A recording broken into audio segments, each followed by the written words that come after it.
Boa tarde a todos. É com grande prazer que eu recebo aqui o professor Paulo Nogueira Batista, Júnior, para ministrar nossa aula magna nesse primeiro semestre letivo de 2021. 2022, desculpa. A pandemia, né? Ato falho de pandemia. Só um instantinho. O professor Paulo Nogueira Batista o palestrante, é titular da Cátedra Celso Furtado, do Colégio Brasileiro de Altos Estudos, da UFRJ. Ele foi vice-presidente do novo Banco de Desenvolvimento, estabelecido pelos BRICS, e foi diretor executivo no FMI. Lançou, no final de 2019, pela editora Leia, o livro O Brasil não cabe no quintal de ninguém, bastidores da vida de um economista brasileiro no FMI e nos BRICS. A segunda edição desse livro, atualizada e ampliada, começou a circular em 2021 e durante o evento e após o evento a gente vai ter aqui um stand de vendas, né, da última edição do livro e com um bate-papo e sessão de autógrafos no final. Tá certo?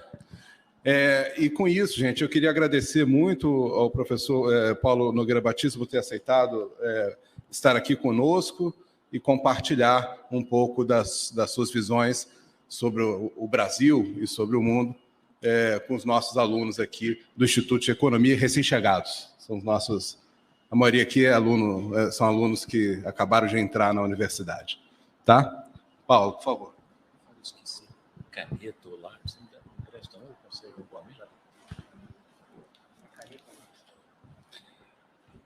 Boa tarde a todos. Em primeiro lugar, eu queria agradecer o Instituto de Economia, na pessoa do professor Fábio Freitas, e o Colégio de Altos Estudos, na pessoa da professora Ana Célia Castro.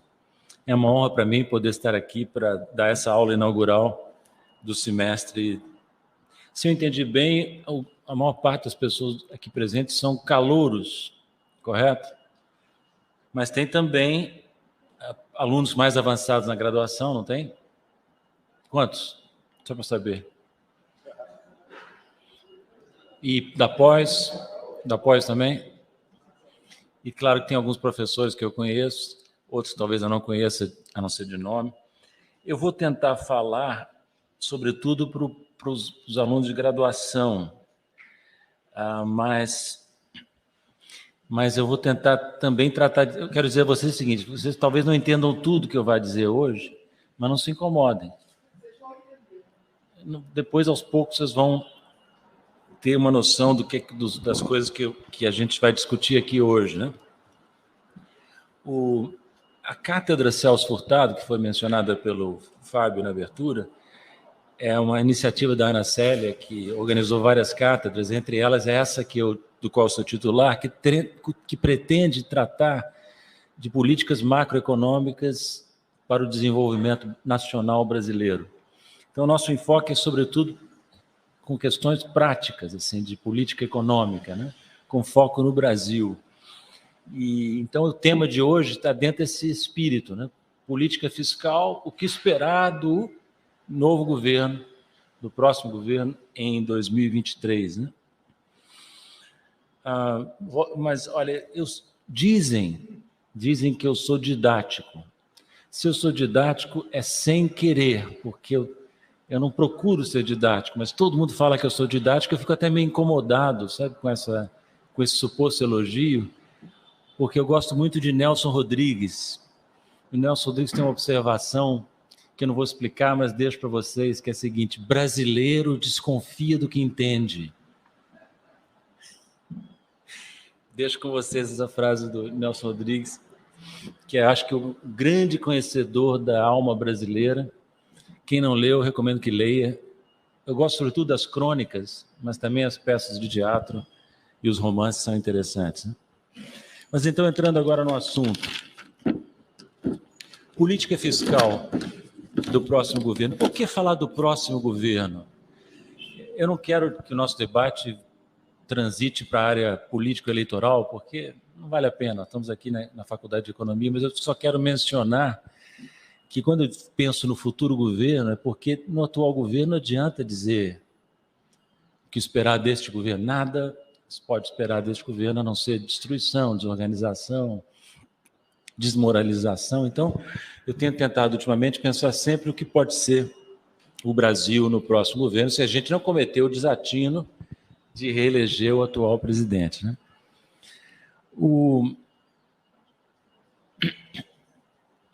Então, vamos lá. O que é política fiscal? Política fiscal é um termo que é usado por economistas para designar o conjunto das decisões relativas a gasto público e receitas públicas, né? E quando você pensa no futuro governo, no possível futuro governo brasileiro, nós temos que levar em conta, eu vou tomar isso como ponto de partida, certas controvérsias que existem entre economistas do campo progressista, heterodoxo, né? Eu creio, não sei se eu estou desatualizado, mas aqui na UFRJ o que predomina é o campo heterodoxo, certo, Fábio? Não sei se tem uma ala ortodoxa aqui também, mas, sobretudo, o pessoal mais heterodoxo. E nesse campo dos futuros professores, dos calouros, você, na verdade, tem hoje uma controvérsia que me parece interessante no que diz respeito à política fiscal. De um lado, você tem o que eu chamo os keynesianos convencionais, que, entre outras características, atribuem importância a questões como déficit público, dívida pública, né? E, do outro lado, você tem uns economistas heterodoxos mais inovadores e mais extremistas, para quem essa preocupação com déficit público e dívida pública não passa de uma lenda ortodoxa, né? Que deriva de uma má compreensão do funcionamento da economia. Esse primeiro grupo é menos interessante porque defende teses mais conhecidas, né? O segundo é influenciado pela chamada teoria monetária moderna, da qual vocês vão escutar falar, e aqueles que já estão há mais tempo na faculdade já escutaram, né? Que surgiu há alguns anos nos Estados Unidos e teve grande repercussão lá e em outros países, inclusive no Brasil. A controvérsia é muito complexa, eu só vou tratar de alguns aspectos dela, né?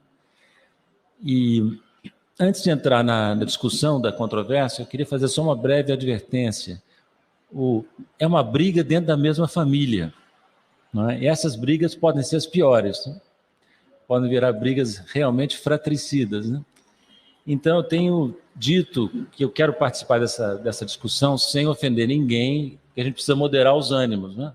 Tanto mais que, vocês vão verificar isso ao longo do estudo de vocês, a economia não é uma ciência exata, está longe de ser uma ciência exata. Na minha ignorância sobre ciência, eu nem sei direito se existe propriamente ciência exata. Mas o fato é que a economia prima pela inexatidão, né? E vocês vão ouvir falar também, se é que já não ouviram, falar de um economista importante do campo conservador, que é o Ludwig von Mises, né? Que é muito popular no campo bolsonarista, mas não tem importância. Ele é um economista interessante. E ele chegou a dizer, meio sério, meio brincando, que a única coisa inquestionável em economia seriam as identidades contábeis, as tautologias, as definições. Eu botei algumas aqui para ilustrar esse ponto do Ludwig von Mises, né? Vou dar um exemplo para vocês. Vocês vão ouvir falar muito do Milton Friedman, né? Milton Friedman tem uma frase famosa que correu o mundo, que é: a inflação é sempre e em toda parte um fenômeno monetário. A inflação é sempre e em toda parte um fenômeno monetário, né? Essa frase causou grande controvérsia. Os economistas não monetaristas atacaram o Friedman, dizendo que não, a inflação tem causas não monetárias. E os monetaristas diziam, não, a inflação é provocada pelo excesso de oferta monetária. Mas, na realidade, essa frase do Friedman é uma tautologia. E, portanto, é inquestionável. O que ela diz? Que a inflação é um fenômeno monetário. O que é a inflação? É a alta geral do nível de preço na economia, ou seja, é a desvalorização da moeda. Então, necessariamente, a inflação é um fenômeno monetário. Se as causas da inflação derivam de um excesso de uma política monetária, as causas, né? Excessivamente frouxa, ou se tem outras causas não monetárias, essa é outra conversa. Mas a frase do Friedman em si, ela é inquestionável dentro do espírito que disse Ludwig von Mises, porque ela deriva da mera definição do que é inflação. Inflação no sentido macroeconômico. Então, por exemplo, se você vai aqui, esse ponto acho que vale a pena ser frisado. A equação da teoria quantitativa da moeda, famosa, o estoque monetário multiplicado pela velocidade de circulação da moeda é igual ao nível geral de preços e o produto, não é? Eu botei aqui não um sinal de igual, mas um terceiro sinal para indicar que isso é, a rigor, uma tautologia. Porque o que é ver, se não a relação entre o produto nominal e o estoque de moeda? Pode ser definida de outras formas, mas nessa equação é isso. Então, você está apenas reordenando os termos da definição da velocidade, né? Outro exemplo importante, que eu acho que marca muito as discussões entre os economistas. Se você partir das identidades de contas nacionais, isso aqui não é para demonstrar nada, é só para facilitar a exposição, né?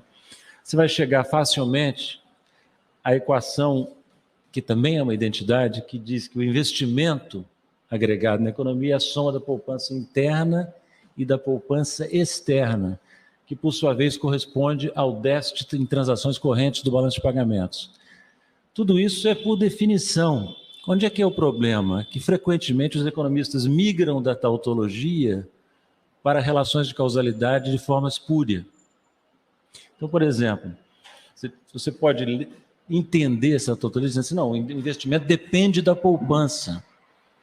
Se a poupança, o investimento só pode aumentar se a poupança interna e externa aumentar. Isso já é um passo que você deu além da tautologia, que é questionável. E os keynesianos, de modo geral, fazem a leitura oposta. É o investimento que determina a poupança, né? E o pior é o seguinte, quando você observa que a poupança externa corresponde, por definição, ao déficit em conta corrente, surgem barbaridades. Quando o país acumula um desequilíbrio em conta corrente, aparecem economistas dizendo que isso é natural, nós precisamos de poupança externa para elevar o investimento, porque a nossa poupança interna é insuficiente. Falso.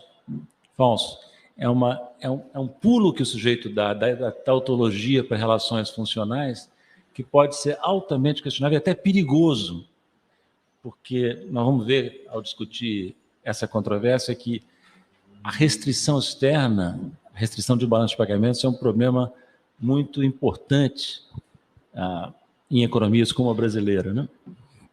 Então,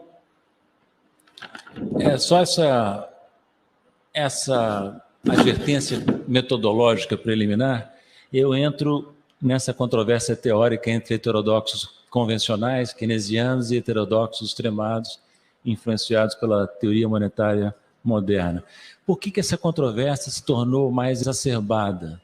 Porque com a aproximação de um possível futuro governo progressista, um possível governo Lula, dentro do campo progressista, essa controvérsia se acentuou, com alguns defendendo um ponto de vista mais convencional e outros defendendo a tese de que, na verdade, não há essa preocupação, não é relevante, né? O que eu vou dizer aqui agora é bastante controvertido, eu digo isso assim com uma modesta contribuição a um debate complexo, né? Com o qual eu não vou poder fazer justiça, né? E eu vou me dedicar, sobretudo, ao grupo que eu acho mais interessante, que é o grupo dos heterodoxos extremados, né? O que eles dizem com poucas qualificações? Eu vou tentar fazer uma síntese apertada, né? O que eles dizem é o seguinte, é que não há limite efetivo para o gasto público quando o Estado nacional emite uma moeda soberana e não tem dívidas expressivas em moeda estrangeira. Porque nesse caso, dizem eles, todas ou quase todas as dívidas acumuladas pelo setor público são pagas uma moeda que ele emite e controla. Então não existe isso de que a dívida pode se tornar impagável ou insustentável. Isso não passa, dizem eles, de uma lenda ortodoxa, né? E eles destacam, né, o seguinte, não há que se preocupar com o financiamento do gasto, e sim com a natureza do gasto, primordialmente, né? E o argumento, eles acrescentam, frisam, não vale para economias que não tenham moeda própria, que sejam dolarizadas, por exemplo, Equador ou El Salvador, e também na nossa região, e também não vale para economias em que o governo esteja fortemente endividado em moeda estrangeira. Pode ser que eu esteja fazendo uma caricatura de uma teoria mais complexa. Se eu estiver fazendo isso, os representantes aqui dessa corrente me corrijam no debate. Mas eu acho que não, vamos ver. Veja bem, eu não quero aqui insinuar, ao contrapor os keynesianos mais tradicionais com uma ala mais extremada, eu não estou querendo sugerir que o extremismo em si mesmo é um problema. Por que eu digo isso? Porque antigamente, já não sei se isso vale mais para o Brasil de hoje, né? Mas antigamente o brasileiro tinha mania de ser equilibrado, moderado, de rejeitar extremismos, né? E isso é um erro. Se a verdade está no extremo, vamos ao extremo. Entende? Não está a ter preconceito contra as posições extremadas. E o problema é que, no meu modo de ver, essa posição extrema, no caso da política fiscal, não é inteiramente correta. E eu sei que a teoria monetária moderna, originada nos Estados Unidos, tem dado contribuições importantes para desbancar lá nos Estados Unidos e em outros países certas simplificações da ortodoxia econômica, que pode ser tão poderosa quanto ignorante, né? Mas mesmo assim eu não consigo dar razão completa à heterodoxia extremada, né? Vejam bem, seria uma beleza, né? Se não houvesse restrição fiscal. Se bastasse nos livrarmos de um ideário superado e pernicioso, né? Às vezes os economistas argumentam dessa forma, né? O próprio Keynes argumentava muito dessa forma, né? Que o problema era se livrar das ideias velhas, né? E buscar as novas, né? No caso, não me parece que seja esse o ponto, sabe? Os déficits públicos e a dívida do setor público, mesmo em economias que tenham moeda própria, nas quais o Estado não tem uma dívida externa expressiva, são relevantes. São relevantes e podem se tornar até muito importantes, dependendo das circunstâncias. Vejamos por quê. Vou tentar explicar assim, sinteticamente. Depois você me diz como é que eu estou de tempo, eu não cheguei, tá? Não cheguei a me cronometrar. Mas tem vários problemas nessa visão. O primeiro é que não se pode ignorar que existe uma restrição de capacidade produtiva nas economias. Então, uma expansão do déficit público que reflita políticas de ampliação do gasto ou de redução dos tributos pode esbarrar em limitações da oferta agregada. Sobretudo quando essa política fiscal expansiva de ampliação do gasto, redução dos tributos, é feita em cima de uma economia que já está se aproximando de um nível alto de utilização da capacidade. Mas vejam bem, esse problema pode aparecer, no meu entender, mesmo que o grau médio de ociosidade da economia seja alto. Se a dispersão em torno dessa média for alta, você pode esbarrar em pontos de estrangulamentos setoriais, mesmo muito antes de você chegar ao pleno emprego, estrangulamento de capacidade produtiva, de mão de obra. Eu me lembro do Antônio Castro falar muito isso. O Antônio Castro fazia muito esse ponto. Não pode olhar os dados agregados, né? Você tem que olhar os dados setoriais e verificar como é a dispersão em torno das médias agregadas, né? E então você pode ter pressões sobre preços e salários mesmo antes de se aproximar do pleno emprego. Aí vocês podiam me perguntar, mas isso vale, esse argumento vale mesmo que a ampliação do gasto ou a redução dos tributos, seja de natureza a estimular o investimento público e privado? Mesmo assim, a preocupação vale. Por quê? Porque a oferta produtiva, a oferta agregada, costuma responder mais lentamente do que a demanda agregada. Então você esgota a capacidade produtiva, você se aproxima da capacidade produtiva, mesmo que a política fiscal expansiva seja de natureza a estimular o investimento público e privado. E aí o que acontece? se a economia se aproxima da utilização mais intensa da capacidade, você tem pressão inflacionária, inflação mais alta de um lado, e de outro lado você tem desequilíbrios no balanço de pagamentos em conta corrente, na balança comercial e em outros itens da balança de pagamentos em conta corrente, né? Aí eu chego na segunda razão pela qual o argumento extremado, heterodoxo, não me parece válido, é que existe uma questão de restrição externa da economia, sabe? A restrição de capacidade é a primeira, a restrição externa de balanço de pagamentos é a segunda.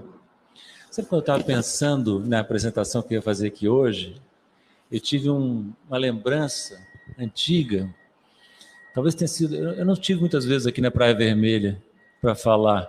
Eu me lembro que quando eu era da idade de vocês, um pouco mais velho, tipo 82, 83, eu vim aqui dar uma conferência, sabe? E eu era um pesquisador jovem que estudava muito problemas de balanço de pagamentos e dívida externa.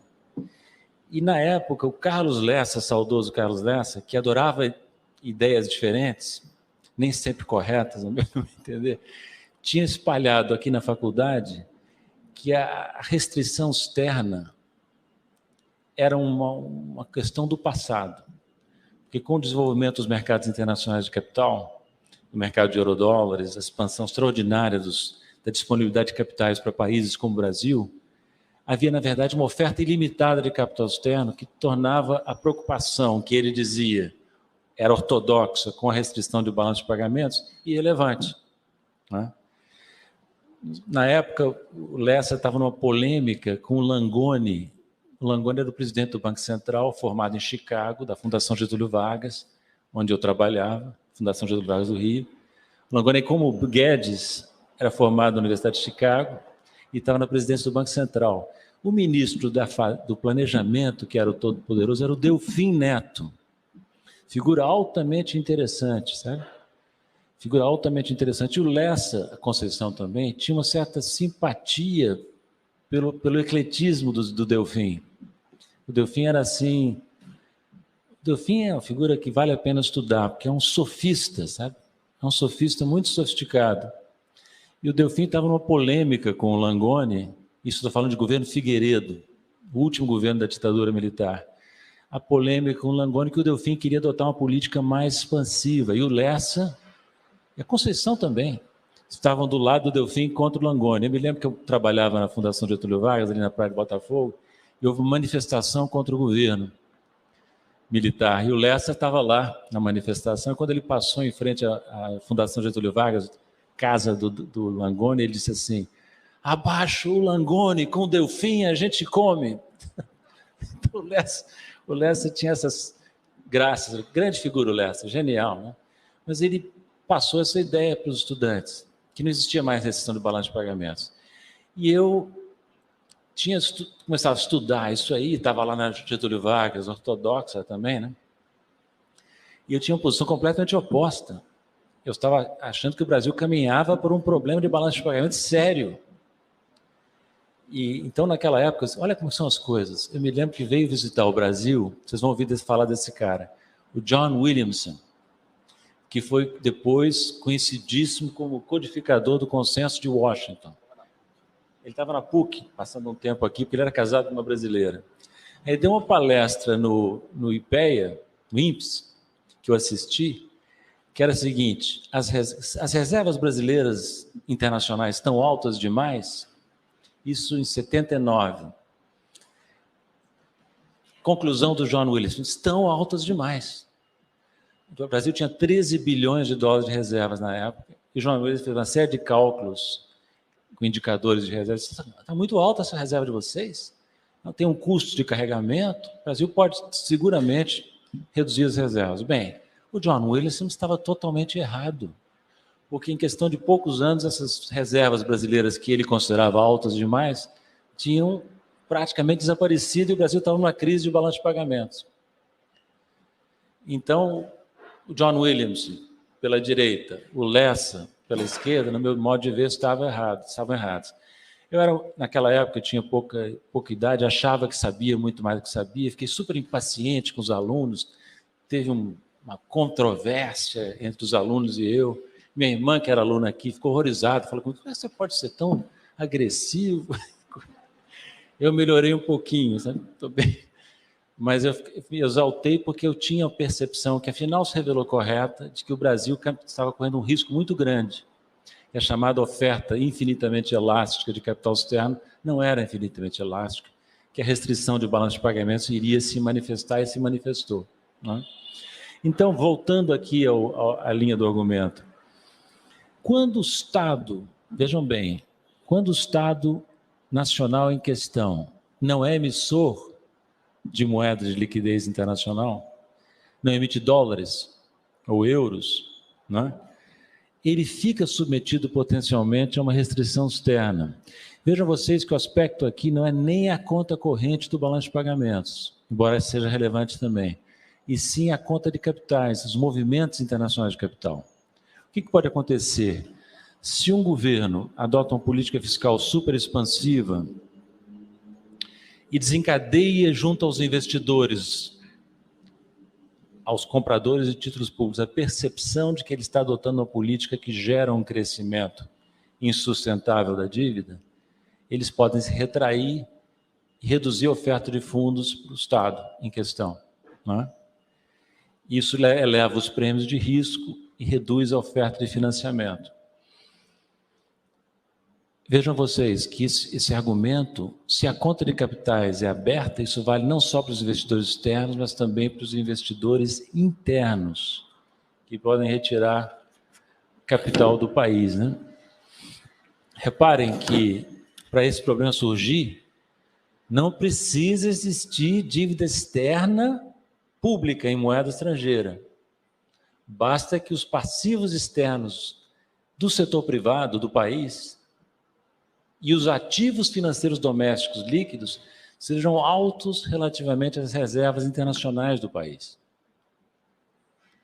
Aí uma fuga de capitais, uma saída de capitais, pode desencadear uma pressão sobre a taxa de câmbio, uma pressão sobre as reservas e levar a uma crise cambial. Mas vejam vocês, eu estou tentando reproduzir um argumento que eu não sei se eu estou sendo claro, mas fica ainda uma pergunta que os heterodoxos extremados insistem em colocar. Diz assim, mas faz sentido falar em sustentabilidade da dívida num país cujo Estado emite moeda e não tem dívida externa em moeda estrangeira? Ou isso não passa de um preconceito? Haveria, portanto, no raciocínio que eu acabei de fazer, uma petição de princípio. Não é?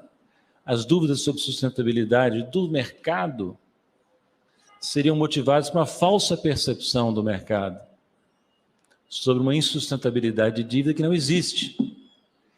Aí você tem duas formas de responder. Uma que eu considero mais fraca, mas há dúvida sobre isso, é dizer o seguinte: bem, pode ser, mas os investidores estão errados. E esse erro dos investidores vai se manifestar ao longo do tempo, quando se confronta a percepção equivocada que eles têm com a realidade de um Estado que pode sustentar uma dívida ao longo do tempo, não é? Por emitir e por não ter dívida externa em moeda estrangeira. Essa resposta eu acho mais fraca, porque a presunção que eu faço é que, com o passar do tempo, o choque entre esse preconceito e a realidade faria que o preconceito se dissipasse de alguma forma. Mas não sei. Volto a falar do Delfim, figura muito interessante que vocês têm que estudar. O Delfim, me lembro bem, na época da crise da dívida, que eu mencionei há pouco, no início dos anos 80, ele foi criticado por ter manipulado os dados de reservas, de dívida. Eu mesmo fui um dos que estudei em detalhe, mostrei uma série de inconsistências e apontei que o governo estava escondendo a dívida externa de curto prazo e superestimando as reservas. Aí, diante dessas críticas, o que o Delfim diz? Reserva, o Delfim Neto, estou falando, ministro do Planejamento e superministro da área econômica. Reserva é uma coisa subjetiva. Se o mercado pensa que você tem, você tem. Se o mercado pensa que você não tem, você não tem. É interessante, mas é um sofismo, né? É um sofismo. Tem só uma parte da verdade aí, né? Então, esse sofismo do Delfim está relacionado a esse aspecto da controvérsia, né? Então, eu acho que o mais fundamental, no meu modo de ver, é reconhecer que, sim, a dívida pública pode se tornar insustentável. Aí veja, esse ponto é importante, ainda que não com a rapidez e a previsibilidade imaginada pela ortodoxia econômica. E por que eu digo isso? Que ela pode sim se tornar insustentável? Porque a dívida pode entrar numa dinâmica de bola de neve e alcançar uma proibição proibitiva do PIB e da riqueza nacional. Então eu botei essas equações aqui, não para demonstrar nada, só para facilitar um pouco a exposição. Então eu passo aqui de novo, eu parto de uma identidade, né? Que é a restrição orçamentária do setor público. Essa aqui, ó. Do lado esquerdo eu tenho o déficit total, DT, que é gasto primário menos receita primária, mais juros internos, mais juros externos pagos pelo setor público, líquidos de receitas, igual ao aumento da dívida externa líquida do setor público, aumento da dívida interna líquida do setor público e aumento da base monetária, que é o passivo não monetário do país, do setor público, né? Eu estou riscando, estou cortando aqui os juros externos e a dívida externa, porque eu estou partindo do pressuposto dos heterodoxos extremados, que nós estamos falando de um setor público que não tem dívida externa expressiva. Tem moeda própria, emite base monetária, mas não tem dívida externa significativa, então nós podemos desprezar. E aí a equação fica reduzida ao déficit primário, que é a diferença entre os gastos e a receita não financeira do setor público, mais os juros internos, que correspondem ao aumento da dívida interna, mais a base monetária, né? Em outras palavras, reordenando os termos, o aumento da dívida interna ele é dado pelo déficit primário, menos a carga de juros, menos o aumento da base monetária, só reordenando os termos da equação. E o que é esse I minúsculo? É a definição de taxa de juro, por isso que é uma identidade. São os juros internos sobre o estoque da dívida interna no período anterior, T-1. Então, se substitui aqui, você tem essa expressão que esclarece algumas coisas. E o que acontece quando você tem um crescimento? O que acontece com a dívida? Por que a dívida pode adotar uma dinâmica de bola de neve? Porque, vejam, quando há um déficit, a parte desse déficit que não é financiada por base monetária, que é um resíduo não tão importante, ela corresponde ao aumento da dívida interna. O aumento da dívida interna é a diferença do déficit primário, os juros e a base. Ora, se você aumenta o déficit primário e com isso eleva a dívida, no momento seguinte, você tem um aumento da dívida, da carga financeira associada à dívida, isso realimenta o crescimento do déficit, gera novas dívidas, vai num crescendo, né? Isso é óbvio, né? O que não é tão óbvio, quais são as condições que devem ser respeitadas para que haja um crescimento indefinido ao longo do tempo da relação dívida-PIB, porque não é dívida-PIB, ou dívida-receita, ou dívida-riqueza, né?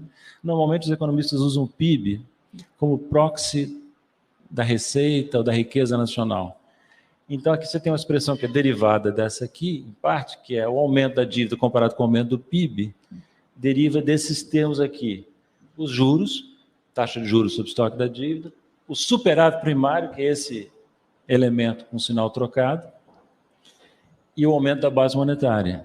E no denominador você tem a expansão do PIB, que depende da diferença entre o PIB no período anterior e o atual, que depende da taxa de crescimento real da economia e da inflação medida pelo deflator implícito do PIB. O que você vê assim, diretamente nessa expressão? Que para a evolução da relação dívida-PIB ao longo do tempo, tem algumas variáveis cruciais. O diferencial entre a taxa de juro incidente sobre a dívida, que é esse I aqui, e a taxa de crescimento do produto nominal. Se aqui é a taxa nominal de juro, aqui é o crescimento do produto nominal, né? Como é que você pode, se a taxa de juros é muito mais alta do que o crescimento do produto nominal, você só evita um crescimento indeterminado da dívida pública com proporção do PIB se você gerar um superávit primário, esse aqui, muito alto, porque esse termo aqui tem pouca flexibilidade. Não é desprezível, mas não é algo que o governo possa manipular facilmente, né? O que dizem os heterodoxos extremados? Não existe esse problema. que vocês estão apontando. Porque basta manter a taxa de juro abaixo da taxa de crescimento da economia, que você consegue estabilizar a relação dívida-PIB sem ter que gerar superávitos primários proibitivamente altos. E eles acrescentam. E mais, se você tiver a economia crescendo, graças a políticas fiscais generosas e políticas monetárias não agressivas, você tem mais facilidade de gerar um superávit primário. Porque a arrecadação aumenta e os gastos cíclicos, tipo seguro-desemprego do setor público, caem também. Então, o que eles dizem? Não existe um problema. Você mantém a taxa de juros abaixo da taxa de crescimento do produto, o superávit primário requerido para estabilizar a dívida não é alto e beleza.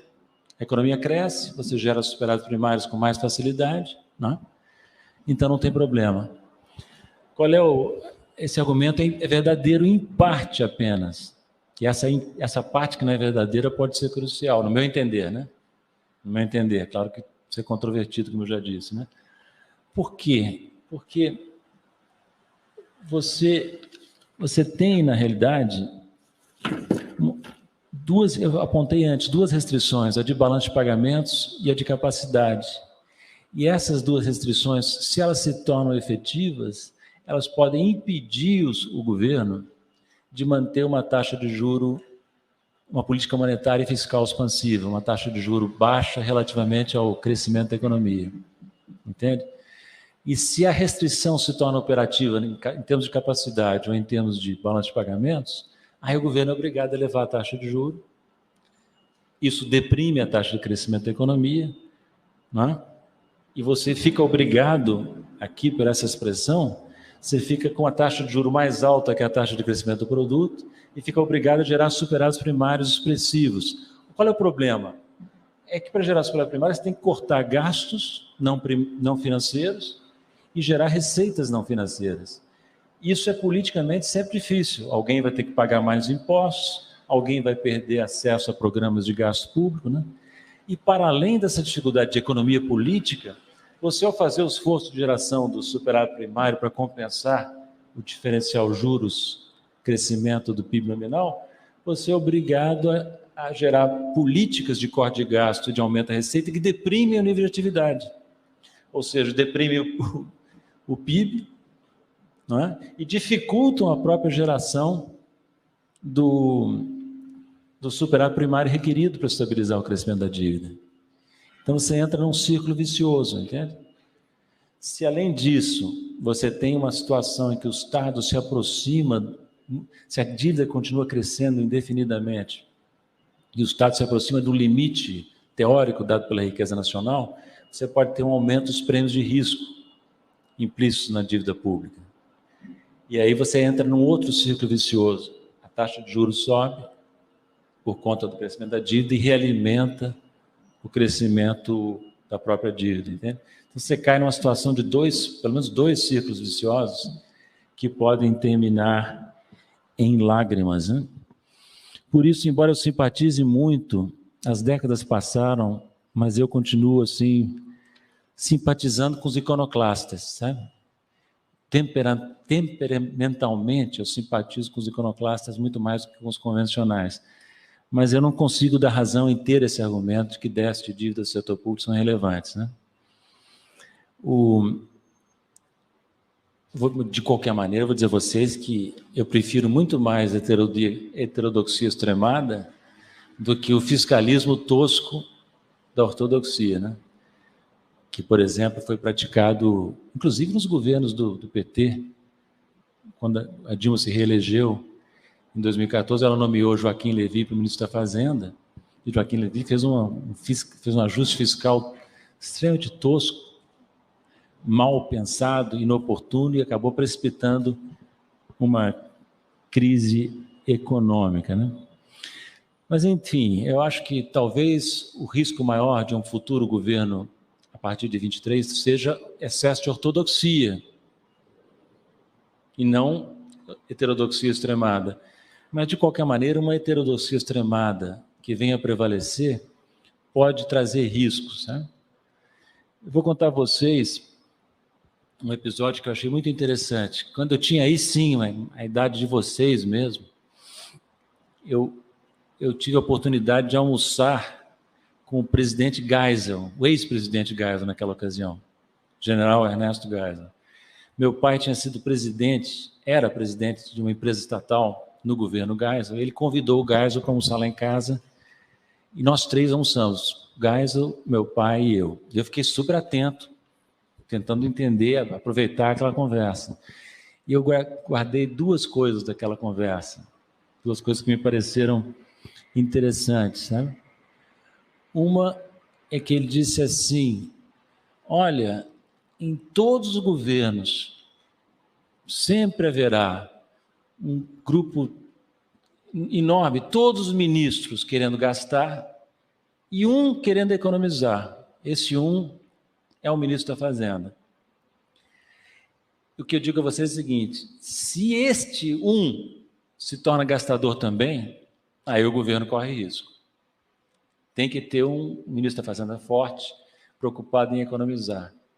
A outra observação que o Geisel fez, que eu achei bem interessante, foi que ele disse: o Figueiredo, eu volto a falar do Delfim está na minha cabeça hoje, o Figueiredo, que era o presidente escolhido por ele, o general Figueiredo, cometeu um erro muito grande. Ele concentrou todo o poder na área econômica na figura do ministro Delfim. Eu não fiz isso. Eu tinha o Simonsen, Mário Henrique Simonsen na Fazenda, o João Paulo Reis Veloso no Planejamento, o Severo Gomes na Indústria e Comércio. Quando tinha um problema importante, eu chamava os três, ouvia as opiniões, divergentes sempre, e tomava a decisão que me parecia mais adequada à luz dos argumentos que me eram oferecidos. Não, o Figueiredo não. Está comendo na mão do Delfim. O mesmo erro do general Figueiredo foi cometido depois pelo Collor, que concentrou tudo na mão da superministra Zélia Cardoso de Mello, inclusive fundindo os ministérios no Ministério da Economia, e agora de novo pelo Bolsonaro, que fundiu Fazenda, Planejamento, Trabalho e Previdência nas mãos do Paulo Guedes, economista super ortodoxo, formado em Chicago, e que, por incrível que pareça, gente, ele é mais velho do que eu. Ele nunca passou um dia sequer no setor público antes de ser superministro da Economia do governo Bolsonaro. Não tinha nenhuma experiência de setor público.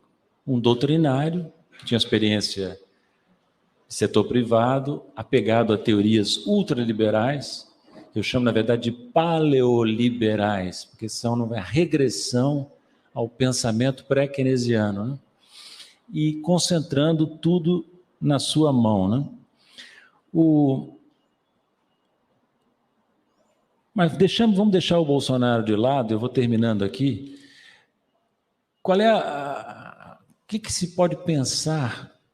Vamos admitir que o Bolsonaro não ganha a reeleição. O que se pode pensar, digamos, de um possível governo Lula no campo que nós estamos discutindo, não é? Ele teria, no meu modo de ver, esse governo teria que evitar dois extremos: a heterodoxia extremada, que eu critiquei, e a ortodoxia tradicional, que eu também critiquei, de passagem, pelo menos. Por quê? Porque você tem uma situação muito peculiar. Na cátedra Celso Furtado, nós temos um trabalho feito pela Maria Isabel Busato e pelo Norberto Martins, não sei se o Norberto está aí. Está aí? Um trabalho muito interessante, que é uma resenha sobre, sobre a literatura nacional e internacional a respeito dos multiplicadores fiscais, os multiplicadores associados ao gasto público, principalmente. E eles mostram que a literatura disponível para o Brasil enfatiza que os multiplicadores são mais altos no caso de certos tipos de gasto, o investimento público e as transferências sociais, como Bolsa Família, por exemplo, né? Por quê? Porque a transferência social bota dinheiro na mão de quem gasta imediatamente, quem está na emergência. Investimento público rompe gargalos e amplia a capacidade. O investimento público brasileiro está lá embaixo. O que eu entendo que um futuro governo Lula, caso ele se eleja, tenha que fazer no campo da política fiscal? Ele tem que entrar, a apesar de tudo que eu disse contra a heterodoxia extremada, ele tem que entrar com uma política fiscal expansiva para tirar a economia do marasmo, primordialmente com investimento público e transferências sociais, que aí você mata 2 coelhos com uma cajadada, né? Você alivia a emergência social dos que precisam de transferência, que estão aí na miséria, na falta aguda, e você amplia a capacidade produtiva da economia, rompendo gargalos e fazendo com que o investimento público estimule, inclusive, o investimento privado, né? Que são complementares, não competitivos, como dizem às vezes os ortodoxos. Por que tem que ser a política fiscal? Porque a política monetária dificilmente vai fazer esse papel, por várias razões que a gente pode discutir depois. Uma delas é que a inflação estará alta e o Banco Central vai ter que continuar combatendo a inflação. A outra é que o Banco Central estará nas mãos ainda de pessoas nomeadas pelo governo Bolsonaro, que com a lei de autonomia do Banco Central sobrevivem, continuam por 2 anos no novo governo, qualquer que ele seja. Tem mandato, né? Você pode ter outros instrumentos, por exemplo, crédito. BNDES, Banco do Brasil, Caixa Econômica podem ser mobilizados para estimular o nível de atividade. Não é que a política fiscal seja a única alavanca, mas é uma alavanca importante. Aí vocês podem perguntar, mas e aí, não vai dar problema porque vai crescer a dívida pública? Sim, mas o que eu estou dizendo é o seguinte, contrariamente ao que prega a ortodoxia econômica, inclusive tem papers sobre isso, papers atualmente meio desmoralizados, não existe possibilidade de definir um limite para a relação dívida pública-PIB ou dívida pública-receita.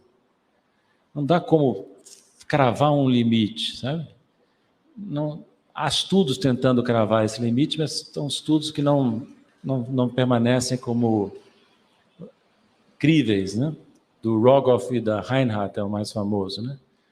Que estabeleceu de forma frágil o argumento de que a partir de 90% do PIB em economias emergentes, você entra numa rota de perigo. Esse estudo foi muito criticado e corretamente desmoralizado, né?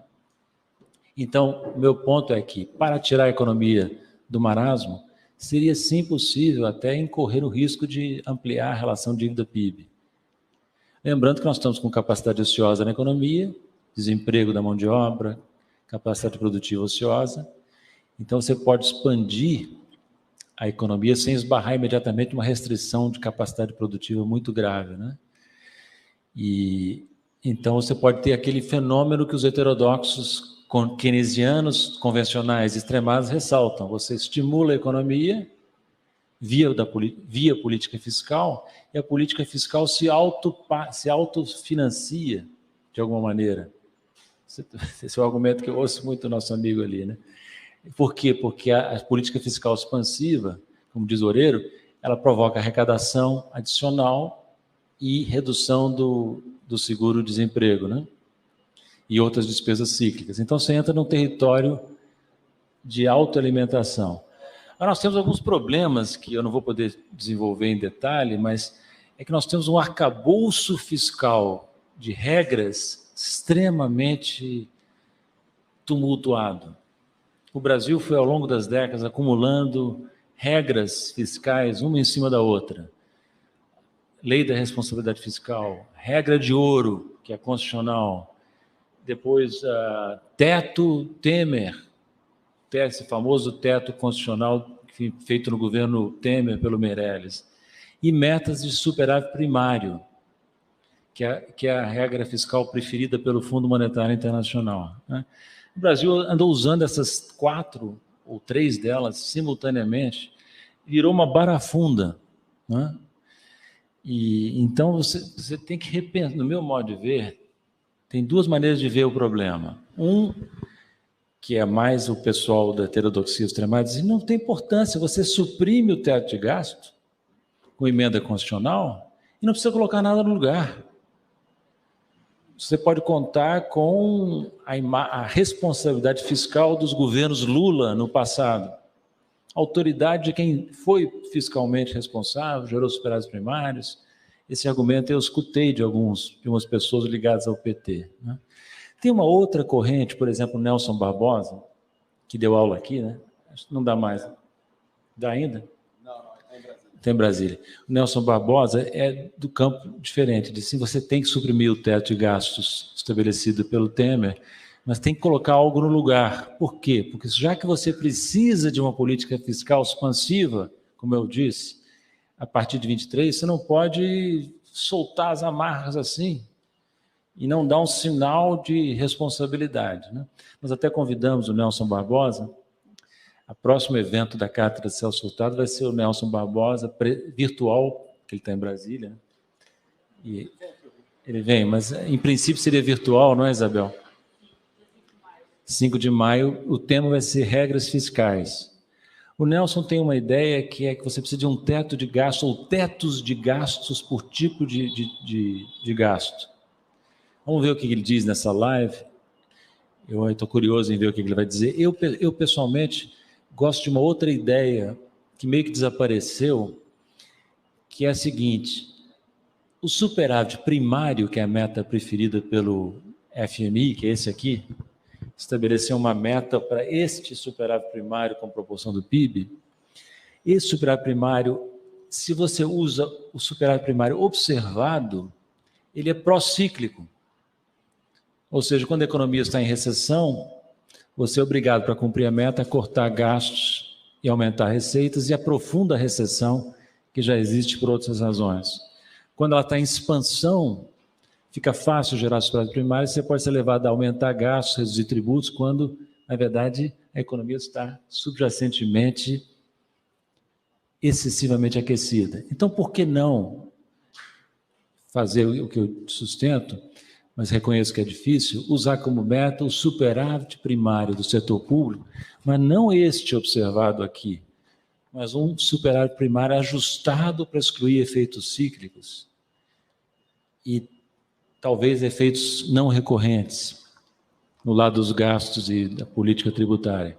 Qual é o problema dessa proposta? É que é complexo. Você vai estar transformando uma variável não observável, não observada, no centro da meta de política fiscal. Então, o governo teria que fazer transparência sobre o modo de cálculo desse superávit primário ajustado, teria que mostrar os modelos que levam o governo a acompanhar determinada meta. Sabe que economista não gosta de mostrar os seus modelos, né? Todos. Porque sempre tem algum problema ali no modelo, o cara prefere não mostrar, né? Então, o governo teria que mostrar. Tem uma outra ideia um pouco mais complicada, que seria o seguinte: faz a meta de superávit primário ajustado e monta um conselho técnico integrado por membros do governo e por especialistas externos ao governo.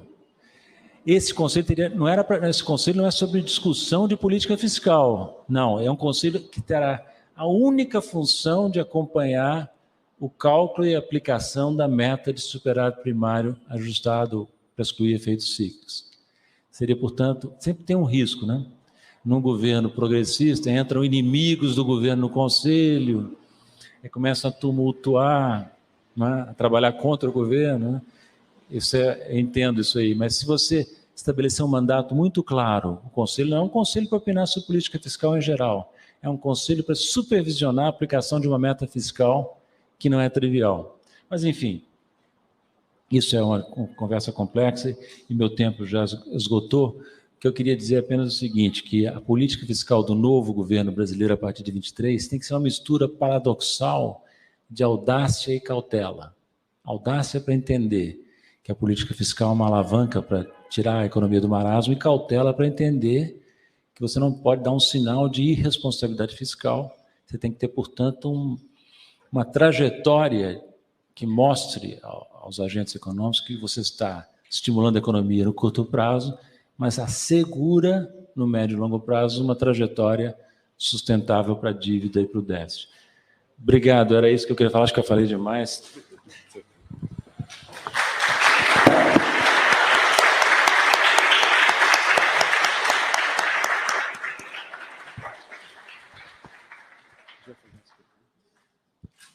Obrigado, Paulo. Vou abrir, então, para as perguntas. Comentários ou perguntas, exato. Espera aí, deixa eu só... tem uma outra aqui.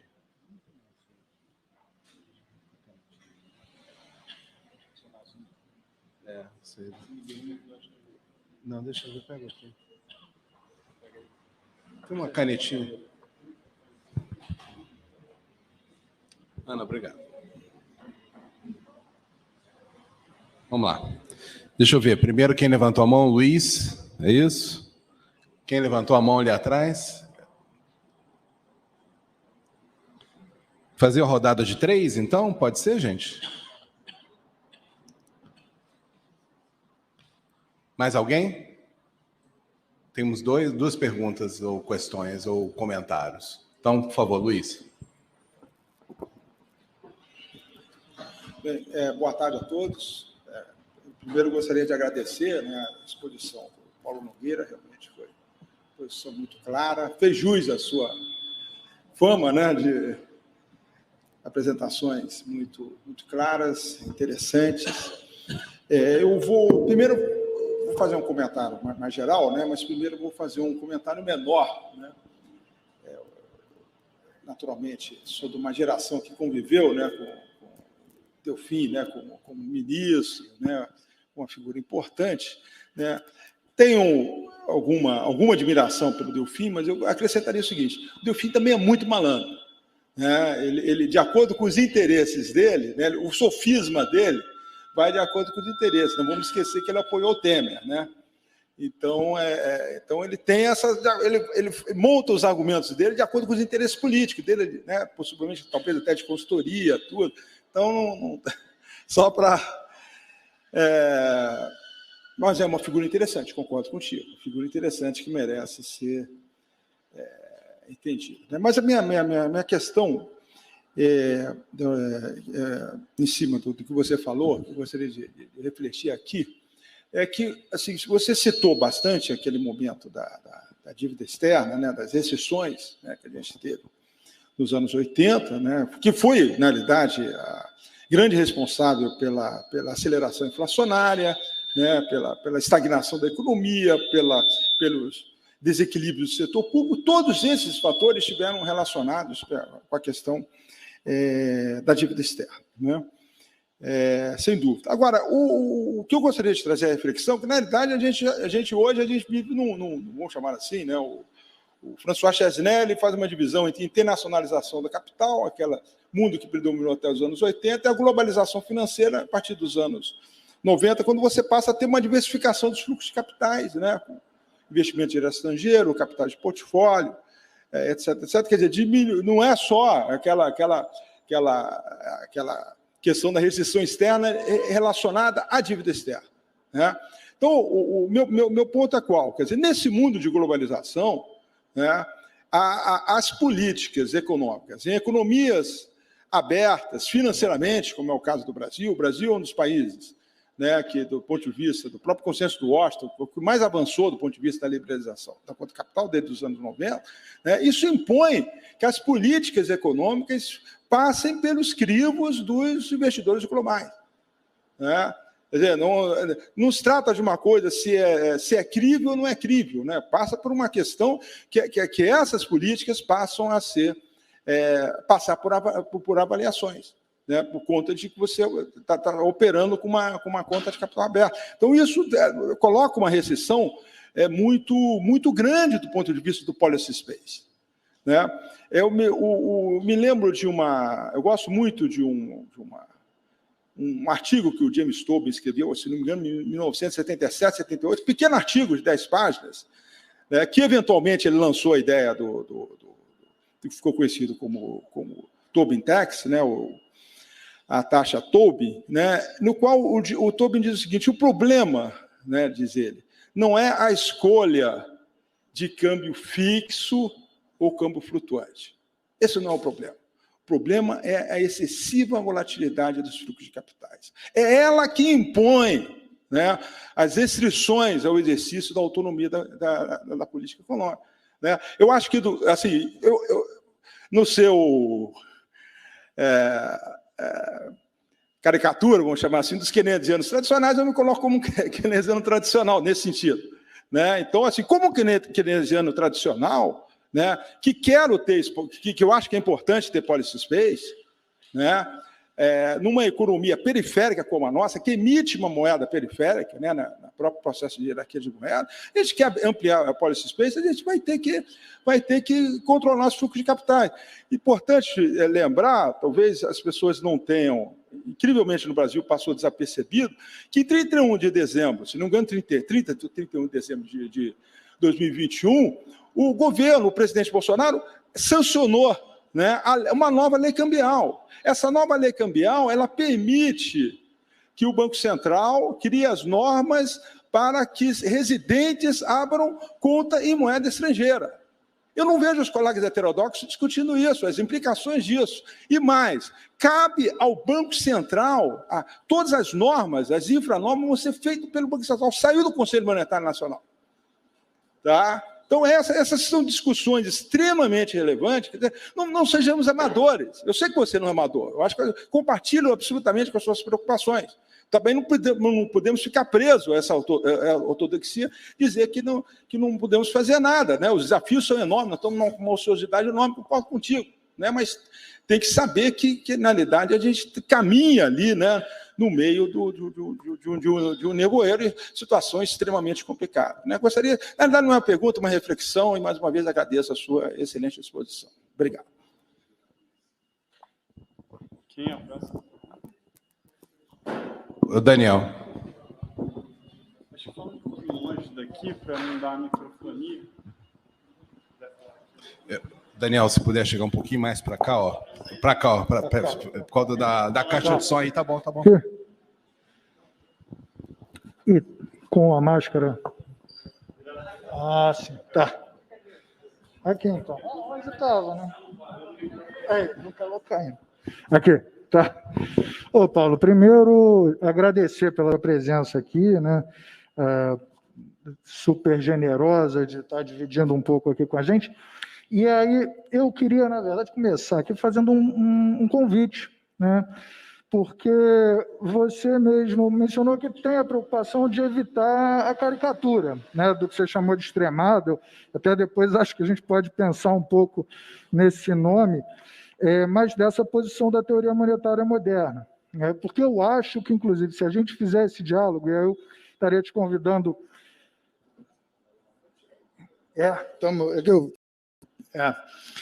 a primeira vez assim, num espaço desse sem máscara, então estou perdendo um pouco o medo.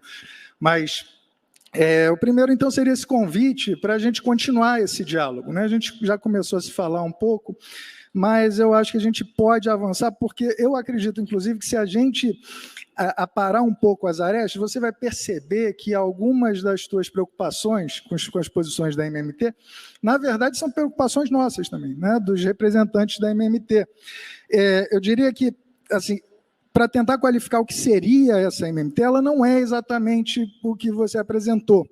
Ela, na verdade, é muito do que você descreveu, como a sua percepção de que não existe restrição financeira para que o governo realize um gasto na sua própria moeda. Se a moeda é uma dívida do Estado, esse Estado tem que, na verdade, criar essa moeda para que ela depois seja usada pela gente. Então, uma relação que inverte, inclusive, a relação de financiamento.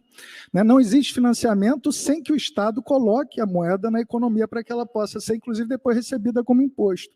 Então, o primeiro ponto. Essa é uma inovação, inclusive, que permitiu que a gente superasse o que teria impedido a gente de enfrentar 2020. Né? 2020 exigiu que a gente realizasse o maior déficit primário da nossa história, recorde. Chegou a perto de mais de 700 bilhões de reais, no momento em que o Estado dizia que estava quebrado, né? No momento que o Estado dizia que não tinha de onde tirar dinheiro. Se a gente não tivesse descoberto que nunca faltou dinheiro para gastar, a gente estava ferrado, não tinha conseguido fazer nada. Agora, isso não significa que o governo possa gastar sem limite. E aí que está, não é nem MMT isso, né? Isso, na verdade, é Keynes, capítulo 21. Né? Quando você se depara com uma oferta inelástica, né? E aí essa oferta pode ser tanto oferta agregada, ser inflação verdadeira, né? O limite máximo, mas também gargalos produtivos que podem aparecer antes de você chegar no pleno emprego, como você falou. E um desses gargalos é o gargalo cambial. Né? O gargalo cambial é importantíssimo, então a gente precisa aprender a lidar com o gargalo cambial. Então, o que a MMT, na verdade, propõe é o que você estava falando, que a gente não precisa se preocupar com fonte de financiamento para o Estado, mas precisa se preocupar muito com as outras restrições. Uma política bem arrumada é uma política que presta atenção para os limites verdadeiros da economia, ao invés de ficar se preocupando com coisas bobas, como vai acabar o dinheiro do cofrinho do governo. Essa é que é a grande contribuição que eu acho que a gente pode trabalhar. E aí a gente precisa se aprofundar mesmo, né? Na questão cambial, como o Luiz Fernando estava colocando, é uma questão ainda muito mal entendida. Eu acho que a gente precisa avançar nisso, porque são fluxos que nos pegam de calça curta mesmo. Né? São fluxos que aparecem assim como até ataques, né? Em função, eu quero pressionar o governo, eu articulo um ataque àquela moeda. Isso pode acontecer, mas não é o problema de falta de dinheiro, é outra coisa, que a gente precisa entender o que é. Até porque se a gente vê empiricamente, né, essa questão da evolução da relação dívida-PIB não é o que promove, né, essas volatilidades cambiais difíceis de serem enfrentadas. Então, queria deixar aqui, se a gente pode continuar esse debate, depois fazer talvez um evento online, para a gente se aproximar e aparar isso e continuar essa discussão, que eu acho que é muito frutífera. Tá? Obrigado, Daniel. Mais uma questão e a gente fecha esse bloco, então. Ricardo Belchowski. Bom, muitíssimo obrigado, Paulo. Prazer enorme ter você aqui de novo conosco. Acho que essa última colocação do Daniel desloca para o terceiro. Na verdade, mencionou 3 possíveis divergências entre os keynesianos suaves e os keynesianos extremados. A primeira e a segunda, eu acho que são mais fáceis de resolver, né? A questão de saber quando é que você está na proximidade do pleno emprego ou não. Acho que o keynesiano extremado não vai discordar disso. Mas talvez que é muito raro isso acontecer, como de fato é. E segundo, todos vão concordar que a restrição externa, desde prévios, todos os economistas heterodoxos concordam que a restrição externa é um problema importante que pode provocar inflação, etc. Esses dois não são um problema da aproximação entre os economistas keynesianos. Acho que o problema principal é o terceiro, ou seja, quando é que você tem que começar a temer que o sistema financeiro especula contra a moeda nacional? Qual é o momento em que isso se dá? E quais são as armas para a aproximação entre os keynesianos suaves e extremados? Quais são as armas que você acha que um banco central ativo tem para poder enfrentar uma especulação fora de hora, desmesurada, etc. Acho que essa que é a dúvida que separa os dois campos. Essa dúvida principal. Tá? Eu coloco aqui como dúvida minha também. Obrigado, Ricardo. Paulo, por favor. Obrigado pelas observações.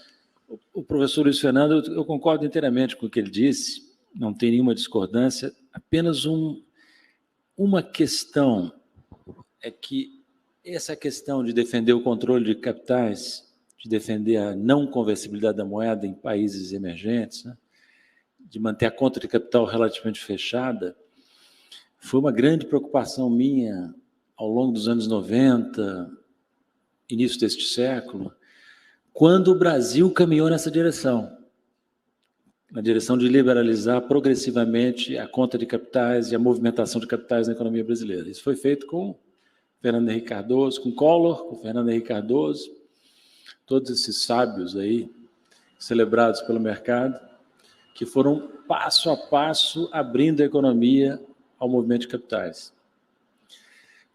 Qual é o problema? O Luiz Fernando diz, nós temos que estabelecer controle de capital. Eu concordo. O problema é por que eu insistia tanto antes? porque eu sabia que, uma vez estabelecida a liberalização da conta de capitais, a reversão disso é muito difícil. Criam-se hábitos financeiros dos agentes econômicos domésticos, internacionais, que são muito difíceis de reverter. Você vê que o assunto sumiu, né? Não se fala quase mais nisso, como se não existisse o problema. E existe. Nós temos uma conta de capitais excessivamente aberta para o nosso estágio de desenvolvimento. A China não tem. Não é por acaso que a China é mais bem-sucedida que o Brasil. É porque a China não seguiu o chamado consenso de Washington em pontos cruciais. E até hoje, com toda a força que ela tem, com o prestígio que a moeda chinesa adquiriu, inclusive internacional, ela não abriu a conta de capitais. Prudentemente. Né?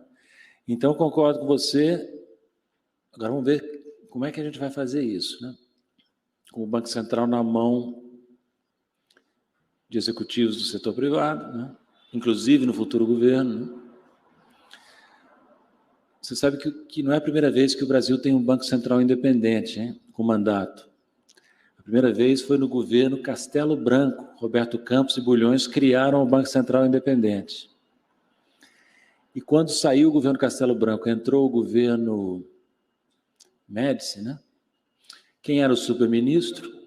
Costa e Silva. Depois Médici. Quem era o superministro? Já no Costa e Silva e depois no Médici? Delfim Neto de novo.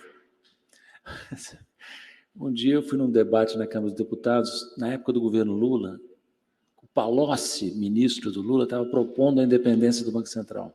Chegou a mandar para o Congresso. Aí chamaram o Delfim na mesa, eu, Luiz Carlos Mendonça de Barros e outros. Delfim lá, tranquilamente, defendendo a autonomia e independência do Banco Central. Eu disse, olha, eu estou ao lado do economista, falei assim, né, que destruiu o único Banco Central independente que nós tivemos. Ele recebeu o Banco Central independente do Castelo Branco e simplesmente acabou com aquilo. Não gostava do presidente do Banco Central que o Roberto Campos e o Bulhões tinham nomeado, Dênio Nogueira, forçou a saída dele, inclusive com métodos pesados, e acabou com essa negócio de Banco Central independente. Você pode dizer, isso era ditadura militar. Sim, mas era um economista eclético e heterodoxo no comando que não acreditava nessas lendas. Agora, eu não creio que exista, num possível futuro governo Lula, alguém que vá fazer a mesma coisa. Não acredito. Até talvez devesse, mas não acredito. Então, você vai ter um problema que é o seguinte, como é que você enfrenta esse problema que o Luiz apontou, da excessiva abertura da conta de capitais, reverte isso com o Banco Central na mão de agentes do mercado. Né? E ele levantou um ponto fundamental aqui, que é adicional a esse, que é a nova lei cambial aprovada no governo Bolsonaro, pelo Congresso no governo Bolsonaro. Ele explicou muito bem. Ainda ontem, sabe, eu estava numa reunião virtual com figuras importantes do PT, e uma dessas figuras estava defendendo a tese de que o Brasil precisa recuperar a sua soberania monetária. Né? E que essa soberania monetária é fundamental, que a maneira de fazer isso é em associação, fazendo uma unidade monetária regional para somar esforços com outros países da América do Sul. A Leda Paulani, que estava lá, e eu também, mas tem uma coisa muito mais imediata para fazer, também falei isso, mudar a lei cambial. Que essa lei cambial é um absurdo, porque, como diz o Luiz, o que eles fizeram? Eles autorizam o Banco Central a abrir contas em moeda estrangeira no momento em que o Banco Central julgar necessário. Livre decisão do Banco Central. Não o fez ainda, mas pode a qualquer momento dolarizar, em parte, as aplicações no sistema financeiro brasileiro. A exemplo que já ocorre em grande parte da América do Sul. E ele falou uma coisa muito importante. Atribuições que antes eram do Conselho Monetário, integrado pelo ministro da Fazenda, antes ministro do Planejamento e Banco Central, agora são do Banco Central, de um Banco Central autônomo, o que é um absurdo. Câmbio é um item central da soberania monetária nacional, como dizem os heterodoxos extremados. Central. Em nenhum Estado o Banco Central independente decide sozinho sobre questões cambiais. Não existe isso. Isso é uma aberração que criaram aqui no Brasil. Então, em vez de ficar com ideias assim, meio nefelibatas, sobre tentar salvar a soberania monetária brasileira em associação com os vizinhos, vamos fazer coisas práticas. Derrubar essa lei no Congresso. Modificar essa lei. Não é fácil? Não é. Mas é super importante porque ela é uma distorção imensa, sabe? O Daniel Conceição, o professor Daniel Conceição, explica para mim que, na verdade, o que eu estou dizendo já é aceito pelos defensores da teoria monetária moderna. Você vê que eu tomei o cuidado o tempo todo de não falar em teoria monetária moderna, e sim, eu inventei essa designação heterodoxos extremados no que diz respeito à política fiscal, ressalvando que eu pudesse estar fazendo uma caricatura. Você tem toda a razão. A experiência de 2020 foi impressionante, né? Porque o que diziam os ortodoxos antes da pandemia? Nós temos um Estado quase falido, um Estado que está enfrentando uma restrição fiscal gravíssima. Era o discurso de 3 em 4 economistas que falam na Globo News, por exemplo, do mercado, né? E o que nós vimos? Esse Estado praticamente falido, de repente, gerou o déficit primário recorde, eu não me lembro quanto foi, mas foi 13% do PIB. O déficit consolidado do setor público no ano da pandemia foi a 13% do PIB. O Estado falido conseguiu fazer o que mostra que existe muita mitologia ortodoxa em torno da questão fiscal. Então, eu vou aceitar o seu convite para aprofundar essa discussão, porque, na verdade, eu não conheço bem a teoria monetária moderna. Eu estou abordando o assunto um pouco pela rama aqui, me concentrando num aspecto que é a política fiscal, né? E o professor Berchovsky diz que a restrição de capacidade, restrição de balanço de pagamentos não são cruciais, né? Que o problema principal é quais são as armas que o Banco Central tem, né? Para garantir a soberania monetária e o equilíbrio da economia. Eu acho que essa é uma pergunta muito importante. É uma pergunta muito importante que os economistas ortodoxos raramente abordam. Eu passei 8 anos no Fundo Monetário Internacional e toda vez que nós discutimos na diretoria econômica, eu me espantava como o staff do fundo não dava ênfase à questão de balanço de pagamentos, à questão externa. Não dava. Tinha um viés de atribuir a grande importância à questão fiscal, orçamentária, né? E ignorava o que eu chamo, que outros chamam de vulnerabilidade externa, potencial de economias que não são emissoras de moeda de liquidez internacional. Então, quais são as armas? Eu passei, assim, décadas pregando que o Brasil tinha que ter reservas internacionais extremamente altas. Eu aprendi lá atrás, quando eu vi o John Williams, que eu falei em 79, dizer as reservas brasileiras estão altas demais, e 2 anos depois o Brasil estava na lona. Eu vi que os economistas mais tradicionais tendem a subestimar o nível de reservas internacionais requerido. Os asiáticos aprenderam isso a duras penas na crise de 97, que começou em Hong Kong. E aí todos eles, a China já vinha fazendo isso, mas todos eles, emergentes do leste da Ásia, acumularam reservas. E o Brasil aqui não. Não tirou a lição da crise da Ásia, da crise da Rússia, das próprias crises brasileiras. E esses gênios das finanças que estavam lá administrando a economia no governo Fernando Henrique Cardoso não fizeram esforço de acumulação de reservas. O Brasil ficava toda hora recorrendo ao Fundo Monetário. Era crise cambial atrás de crise cambial. A última foi em 2002, às vésperas da posse do Lula. Aí, diga-se de passagem, a primeira posse, né? Diga-se de passagem que o Lula também contribuiu, porque havia um grande temor sobre o que faria o Lula se fosse presidente da República, né? Ele fez uma operação grande, senta que o leão é manso, Mas não deu certo, porque tive toda uma tradição de desconfiança. Então, reservas altas. Déficit em conta corrente, baixo ou zero, não cair nessa conversa fiada de que déficit em conta corrente é normal numa economia em desenvolvimento, porque ela representa um aporte de poupança externa necessária à sustentação do investimento. Não. Déficit em conta corrente, se não zero, muito baixo. Né?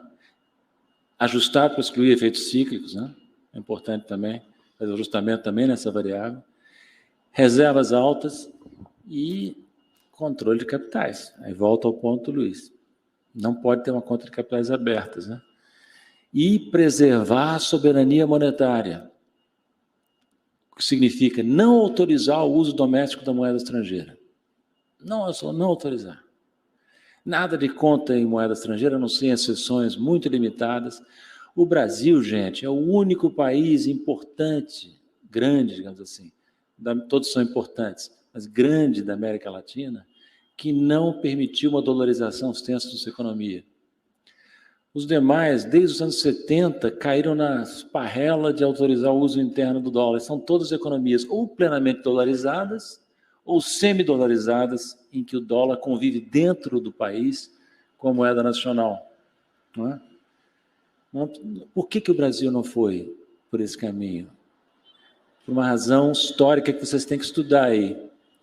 Que o Brasil, apesar de ter tido, como os outros países da região, até mais que outros países da região, inflação alta e até hiperinflação, o Brasil tinha uma singularidade, correção monetária ampla na economia. Isso foi que impediu a dolarização da economia, porque é muito mais eficiente usar a correção monetária do que a taxa de câmbio, a menos que a taxa de câmbio esteja indexada à inflação, que nem sempre é o caso. Entende? Então, é muito mais eficiente a correção monetária como forma de proteger preços, salários e contratos contra a inflação alta. O Brasil foi por esse caminho, que tem seus problemas, evitou a dolarização e depois fez a jogada genial da URV. Aí sim os economistas tucanos deram uma contribuição importante, que é o URV, que nada mais foi... Por que é uma ideia tão interessante e não é copiada em outros países? Porque só podia ser aplicada no Brasil, numa economia hiperindexada. Então, era um mecanismo de transição que usava contra a inflação a hiperindexação da economia. Depois estabilizou a moeda e você pôde retirar a correção monetária sem dolarizar a economia. Mas vem esses caras, agora, quando nós não precisamos disso, autorizar o uso interno de moeda estrangeira é um perigo, entende? Por isso que eu insisto, no ponto que o Luiz levantou, de mudar essa lei cambial, não agora, porque nada é possível agora, mas num possível futuro governo que vem em 23. Obrigado. Eu acho que a gente pode fazer uma última rodada, mas eu vou pedir para todos que forem participar dessa última rodada fazer perguntas ou intervenções mais curtas, para a gente ter espaço para terminar, tá? Desculpa. Tem lá... Aqui, tem dois que eu vi. Pode dar esse.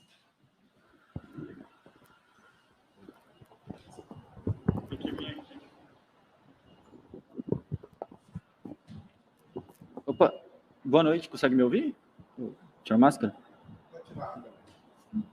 Boa noite, tudo bem? Meu nome é Caio, eu sou aqui doutorando no Instituto, e a minha dúvida é mais quanto à taxonomia dos extremistas.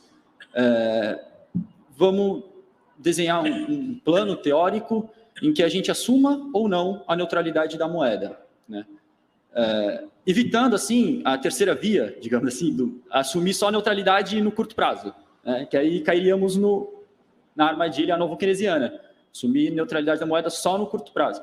Então, dizendo isso, assumindo a moeda como neutra também no longo prazo, como não neutra, também no longo prazo,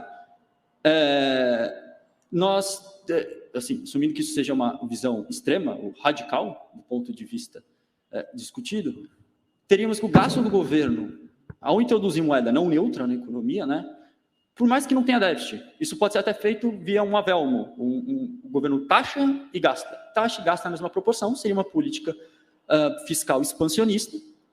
Mas modestamente. Oi? Multiplicador unitário, né?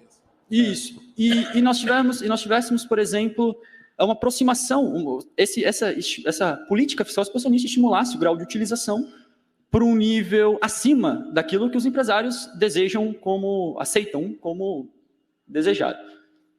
Daí, então, eu queria questionar o primeiro ponto. Se a gente não aceita a neutralidade da moeda, se a moeda não é neutra, isso não faria com que os empresários buscassem aumentar o seu estoque de capital e, portanto, retornar o grau de utilização do estoque de capital ao nível anterior, né? E com isso a gente superaria, a política fiscal ajudaria a superar esse primeiro limite no longo prazo, então a moeda continuaria sendo neutra no longo prazo.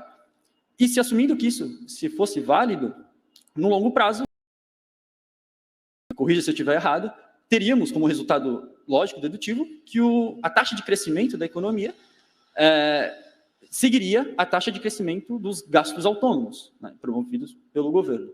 Se for assim, a gente não estou falando que a MMT não defende isso, mas ainda assim, nos argumentos do Blanchard e do André Lara Rezende, por exemplo, que são essa terceira via, esses economistas que só aceitam a neutralidade da moeda no curto prazo, mesmo aceitando o argumento deles, a gente conseguiria manter uma estabilidade da dívida promovendo uma taxa de crescimento acima da taxa de juros.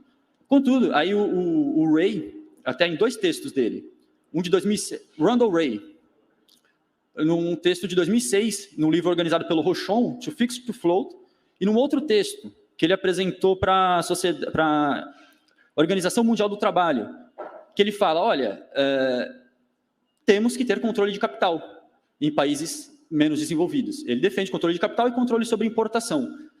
Nesse caso, ele fala que, veja, tendo essas condições, nem uma taxa de juros, a gente não precisa, a gente não tem restrições nem a taxa de juros sendo maior do que a taxa de crescimento. A dívida poderia subir, porque aí, parafraseando até o Lerner, não faria sentido você querer equilibrar os gastos do governo. Mas está entendendo neutralidade da moeda? Como valendo o princípio da demanda efetiva, no curto e no longo prazo. A moeda tem impacto sobre variáveis reais, emprego e renda. Então, nem no curto, nem no longo. Isso, a moeda acaba estimulando o emprego, o investimento e a renda também no longo prazo, ajustando assim o princípio de ajuste do estoque de capital. Então, mesmo assim, não precisaria ter uma taxa de juros menor do que a taxa de crescimento. A dívida se ajustaria, digamos assim, pelo próprio crescimento da economia, pelo efeito multiplicador. Então, me parece que o argumento extremado estaria muito mais relacionado ao André Lara Rezende, por exemplo, e ao Blanchard, Oliver Blanchard, que adotam a terceira via de neutralidade apenas no curto prazo. E, portanto, acabam caindo nessa cilada que o senhor mencionou. Não neutralidade apenas no curto prazo. O Oliver Blanchard aceita a neutralidade da moeda no longo prazo, né? E no curto prazo ela não é neutra. Isso.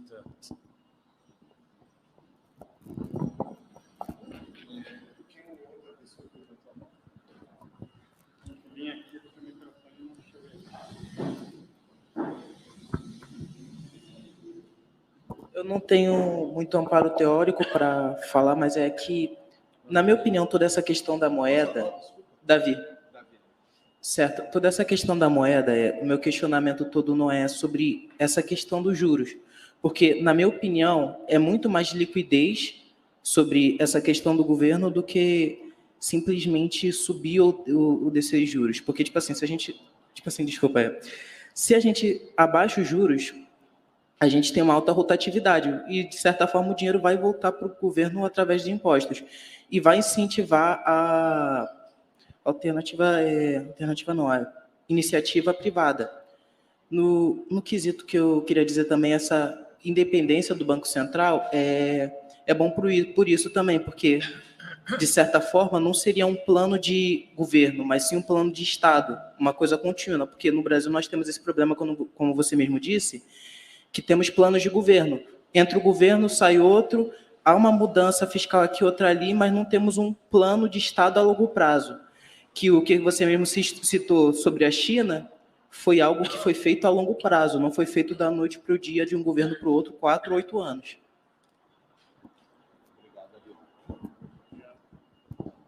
Mais alguma questão para a gente fechar essa rodada? Fechando, pode continuar. Tem uma ali. Até que enfim as Obrigada. mulheres se apresentam. Tá. Qual o seu nome, por favor? Natália, sou aluna do mestrado aqui da PPGE. A minha pergunta de máscara, a gente não se reconheceu, né, Fábio? Eu te reconheci, mas... a minha pergunta é sobre composição da dívida, né?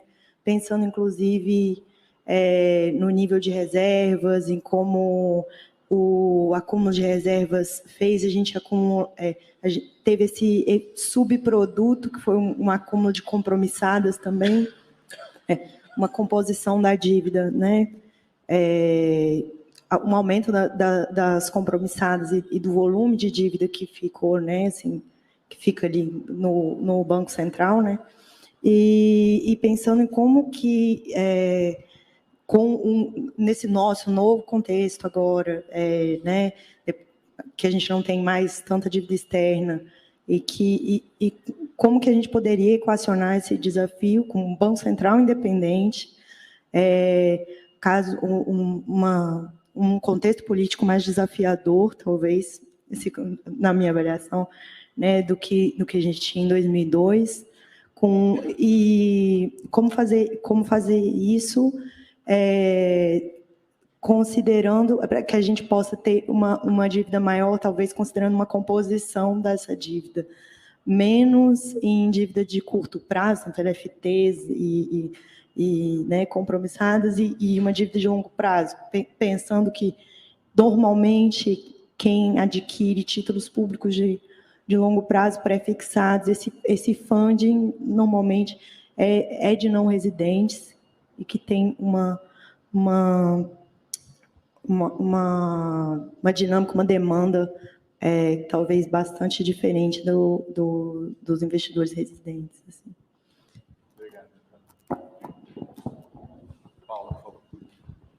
Bem, vou tentar responder algumas das perguntas, eu nem sei como responder, porque são difíceis. A do Carlos, eu digo o seguinte para você, o Blanchard, eu tive muito contato com ele, porque ele era economista-chefe do FMI, numa parte do tempo que eu estive lá. Ele é um sujeito muito interessante e muito moderado. Ele é um keynesiano bem assim, tradicional. Ele tenta trafegar num ambiente como o do Fundo Monetário, dos think tanks em Washington, sem fazer muitas concessões à tolice ortodoxa, mas também sem se expor demais a críticas, né? Eu concordo com você, não sei se foi isso que você quer dizer, a neutralidade da moeda, a não neutralidade da moeda vale para o curto e para o longo prazo, não é só no curto prazo. Essa é uma posição mais difícil de defender. Geralmente os economistas super ortodoxos entendem que ela não é neutra nem no curto prazo. Os ecléticos tipo Blanchard aceitam não neutralidade no curto prazo, mas no longo prazo consideram que é neutra, né? Então essa questão não foi muito bem equacionada. Eu não sei muito bem como relacioná-la, talvez por ignorância, como relacioná-la com a temática que nós tratamos hoje. Mas uma coisa que você disse que o Randall Wray, num texto Too Big to Float. Como? To fix or to float. Isso me faz lembrar uma coisa que eu devia ter dito em resposta ao Bielchowski. Uma das armas fundamentais do Banco Central, no sentido que ele usou, é também escolher corretamente o regime de cambial. No meu entender, economias como a brasileira não podem voltar a nenhum regime cambial que seja fixo ou semifixo. Tem que manter a flutuação, administrada, por suposto, administrada com controle de capital e com intervenções, quando necessário, de um Banco Central munido de reservas altas. Mas nada de voltar a compromissos com bandas cambiais, câmbio fixo, porque isso abre uma vulnerabilidade potencial num mundo de globalização financeira, para usar a expressão que o Luiz usou, né? Mas volto a te dizer, Carlos, eu acho que, teoricamente, então, você mantém a taxa de juros abaixo da taxa de crescimento de longo prazo e aí não tem problema de crescimento exagerado da dívida. Porque se você consegue manter a taxa de juros abaixo da taxa de crescimento da economia, o superávit primário requerido, talvez nem seja superávit, pode ser até um déficit primário consistente com a estabilização da dívida no médio e longo prazo, né? O problema é que o governo não escolhe a taxa de juro livremente. A taxa de juro média que incide sobre a dívida, ela é um composto, isso tem a ver com o que a Natália falou, com a composição da dívida, é um composto de taxas, um espectro de taxa de juro. Eu sei que tem controvérsia sobre isso. A MMT acha que dá para controlar o espectro da taxa de juros, mas normalmente a gente raciocina que não. Então, se você, por restrições de balanço de pagamentos ou por restrição de capacidade, é obrigado, não consegue praticar políticas fiscais e monetárias expansivas, você acaba se colocando numa posição em que a taxa de juros excede a taxa de crescimento. E aí começa a haver um problema de crescimento da relação dívida-PIB que pode se tornar difícil de administrar, entende? Mas questão empírica, essa preocupação é relevante? Não é? Depende muito da situação empírica que você está discutindo. O Davi levanta uma questão que é a seguinte, que é isso que eu estava dizendo, Davi. Se você consegue baixar a taxa de juros, desencadear um crescimento, você facilita o ajuste fiscal via aumento da arrecadação. Então, o déficit é endógeno, né? Ele é gerado endogenamente, inclusive com a influência da política monetária. E, claro que um plano de Estado de longo prazo é fundamental. Eu aqui estou falando de omitir toda uma dimensão fundamental da política fiscal, que é a composição do gasto, os planos de investimento, né? Onde você gasta, como, com que qualidade, tudo isso é super relevante, ficou ausente dessa discussão macro simplificada que eu fiz aqui, né? E a Natália introduziu outros elementos que eu também não tratei, que são fundamentais. Composição da dívida. Para você entrar nesse assunto concretamente, é fundamental você examinar como é que a dívida está estruturada. Você mencionou alguns aspectos. Prazo, qual é o prazo médio da dívida, né? Qual a proporção dessa dívida interna que está indexada à taxa de câmbio? Que pode não existir dívida externa em moeda estrangeira do setor público, né? Mas se a dívida interna está indexada à taxa de câmbio, você introduz uma vulnerabilidade na condução das finanças públicas, né? E outro ponto é residentes e não residentes. Qual é a proporção da dívida pública interna que está na mão de não residentes? Quanto mais alta essa proporção, mais vulnerável potencialmente o setor público é. O investidor estrangeiro tende a ser mais volátil, menos comprometido com aplicações no território do país, né? Então faz diferença a nacionalidade, não é absoluta essa diferença, mas faz diferença a nacionalidade do investidor, se ele é residente, se ele não é residente. E outra coisa curiosa, você falou das reservas como elemento da composição da dívida. Repara que na restrição orçamentária do setor público, plena, sem a simplificação que eu introduzi para discutir os heterodoxos extremados, você tem do lado direito a dívida externa líquida do setor público, é a dívida externa bruta menos os ativos externos do setor público, o mais importante dos quais é o estoque de reservas internacionais no Banco Central, né? Então, se você tem reservas muito altas, como é o caso do Brasil, você, na verdade, tem uma dívida externa líquida negativa no Brasil. O setor público brasileiro é credor líquido externamente. Isso é muito importante, né? Porque ele ganha quando há depreciação cambial, né? E, então, veja, tem uma confusão mental aí. É o seguinte, as pessoas acham sabem que o setor público é credor, por causa das reservas, mas confundem e dizem: o Brasil é credor. O Brasil não é credor líquido, externo. Nós temos um passivo externo líquido, mas o setor público brasileiro graças ao elevado estoque de reservas acumulado no período Lula-Dilma, diga-se de passagem. Porque toda aquela pregação que vários economistas heterodoxos faziam, inclusive eu, o Brasil precisa acumular reservas, só veio a ser feita no governo Lula, e mesmo assim não de imediato, só quando o Palocci foi substituído pelo Manteiga. E as reservas começaram a subir consistentemente, e isso nos criou uma situação muito peculiar. Criou uma situação peculiaríssima de estar o Brasil sendo solicitado pelo Fundo Monetário a emprestar recursos ao fundo. Então, eu nunca pude imaginar na minha vida, tendo sido jovem assessor do Dilson Funari, do João Sayad, nos anos 80, negociando a duras penas e sem grande sucesso o empréstimo do FMI ao Brasil, como é que eu poderia imaginar que em 2007, 2008, 2009, 2010, eu estaria lá em Washington negociando não um empréstimo do FMI ao Brasil, mas um empréstimo do Brasil ao FMI. As voltas que a vida dá, no espaço de uma vida, aconteceu isso. Só foi possível que o Brasil acumulou reservas de tal magnitude, a partir de 2006, que nós ficamos fortes. Isso me leva ao último ponto que você falou. 2002, você disse que o contexto hoje é mais desafiador do que era quando o Lula tomou posse pela primeira vez. Isso é verdade em vários sentidos, mas não é verdade num sentido crucial, que é que, graças às reservas internacionais acumuladas no período Lula-Dilma, o setor externo brasileiro é muito mais forte hoje do que era quando ele tomou posse pela primeira vez em 2003. E o Fernando Henrique Cardoso deixou tudo pendurado por barbante. Reservas baixas, a necessidade de negociar mais um acordo com o Fundo Monetário, instabilidade cambial por conta dessa vulnerabilidade externa. Essa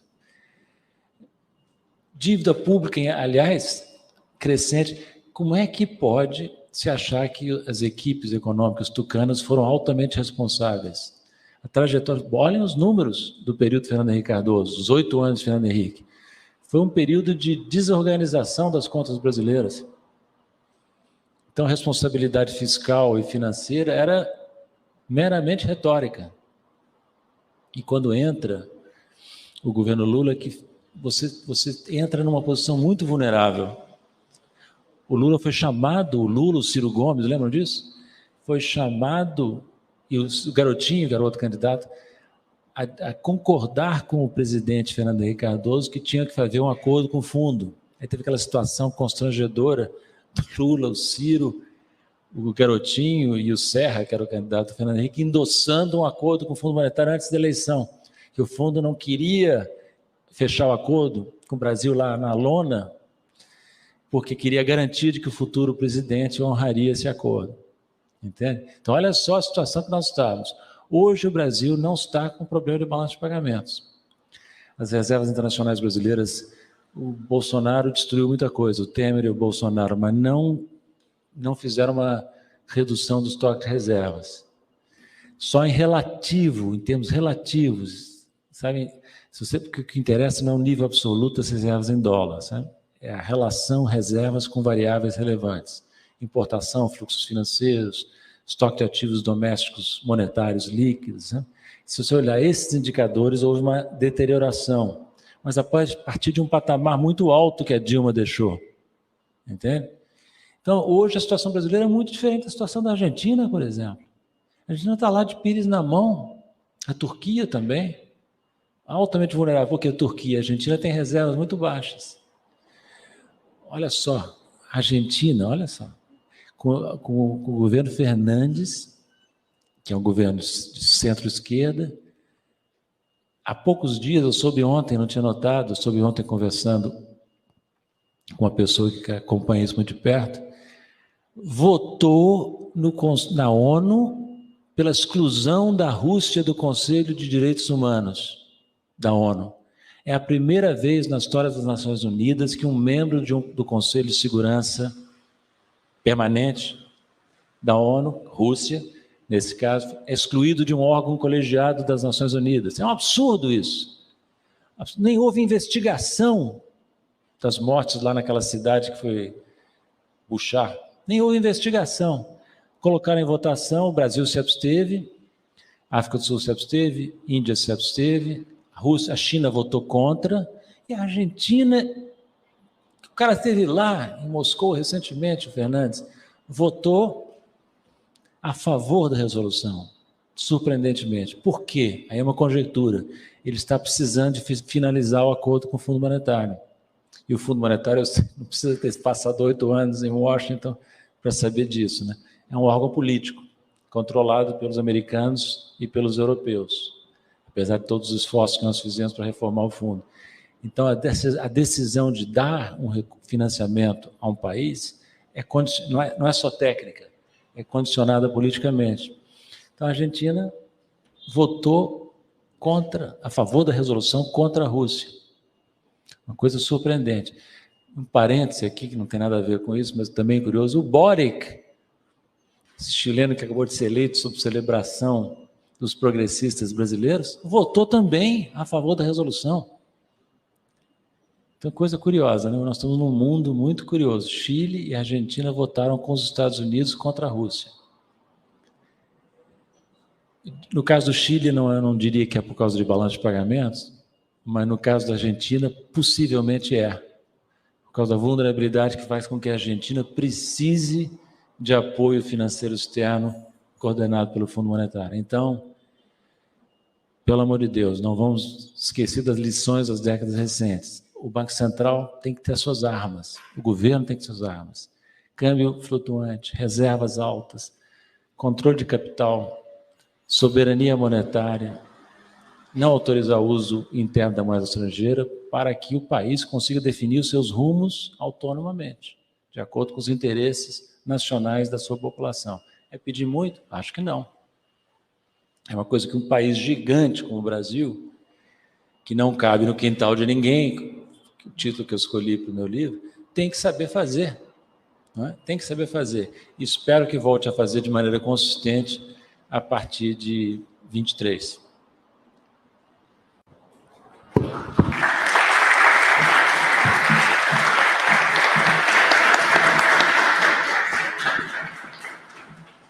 Muito obrigado, Paulo. Uma excelente aula e bastante didático, como você mesmo antecipou. E eu queria agradecer bastante mais uma vez a você ter aceito o convite, a Maria Isabel por ter ajudado no processo de organização dessa aula, e dizer que a gente tem aqui ao lado o stand em que o livro, né, do professor Paulo está lá disponível. Vocês podem depois passar por lá para dar uma olhada, tá? Agradeço mais uma vez e com isso a gente fecha a nossa aula inaugural. Muito obrigado.